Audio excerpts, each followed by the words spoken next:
వ్యాఖ్యల్ని వెనక్కి తీసుకోవాలి. మందాకృష్ణ మాదిగ చేసిన వ్యాఖ్యల్ని వెనక్కి తీసుకోవాలి. ఖబర్దార్ మందాకృష్ణ మాదిగ, ఖబర్దార్ ఖబర్దార్, ఖబర్దార్ మందాకృష్ణ మాదిగ, ఖబర్దార్ ఖబర్దార్. జోహార్ జోహార్, జోహార్ జోహార్, జోహార్ జోహార్. హైదరాబాద్ ప్రెస్ క్లబ్లో మందకృష్ణ మాదిగ అనే అతను నిన్న జరిగిన మాలల మహాగర్జన మీటింగ్ చూసి అతనికి మతి భ్రమించి ఈరోజు ఇష్టం వచ్చినట్టు మాలలపై అవాకులు చవాకులు పేలితే ఎవరు ఊరుకునేది లేదని మేము హెచ్చరిస్తున్నాం. అలానే మొన్నటి వరకు కూడా మాలలకు ఒక నాయకత్వం లేదు, మాలలందరూ కలిసి రారు, ఎటువంటి పరిస్థితుల్లో 10 మందిని కూడా తెచ్చి మీటింగ్ పెట్టలేరని ప్రగల్భాలు కలిగిన మందకృష్ణ మాదిగ ఈరోజు లక్షలాదిగా వచ్చిన మాలలను చూసి కళ్ళు తిరిగి ఈరోజు ఎటువంటి కబుర్లు చెప్తున్నాడు. అతని స్థాయి మర్చి మాట్లాడుతున్నాడు.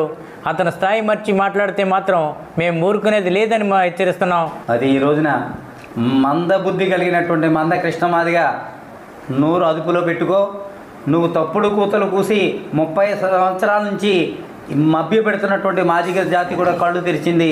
ఈవేళ వర్గీకరణ సమస్య అనేది రాష్ట్ర సమస్య కాదు, ఒక దేశ సమస్య అయింది.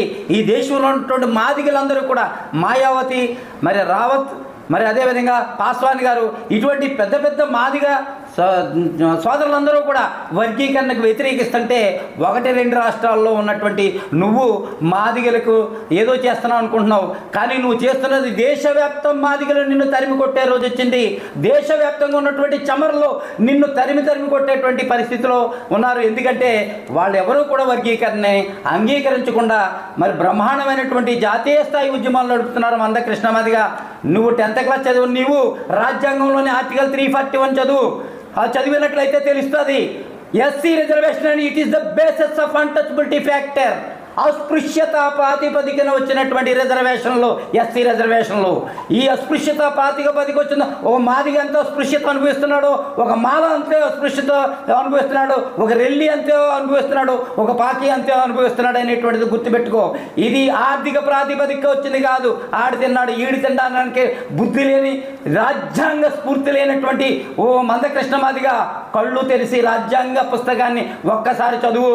నీకు ఎన్ని పార్టీలు అందా ఉండొచ్చు, ఏదున్నప్పటికీ కూడా నీవు కాదు కదా, నిన్ను తలదన్న జేజం వచ్చినా సరే ఎస్సీ వర్గీకరణ అనేటువంటిది అమలు కాదని చెప్పి ఇవాళ మేము ఛాలెంజ్ చేస్తున్నాం. గత ఆగస్టు 1వ తారీఖున గౌరవ సుప్రీంకోర్టు వారు ఇచ్చినటువంటి జడ్జిమెంట్ని చూసుకొని ఎంఆర్పిఎస్ నాయకులు మరియు దాని అధినాయకుడైనటువంటి మందాకృష్ణ మాల సామాజిక వర్గాన్ని రకరకాలుగా విమర్శిస్తూ ఉన్నారు. ఈరోజు కాదు ఆయన విమర్శించేది, గత 30 సంవత్సరాల నుంచి కూడా మాల సామాజిక వర్గాన్ని ఇష్టం వచ్చినట్టు మాట్లాడుతున్నారు.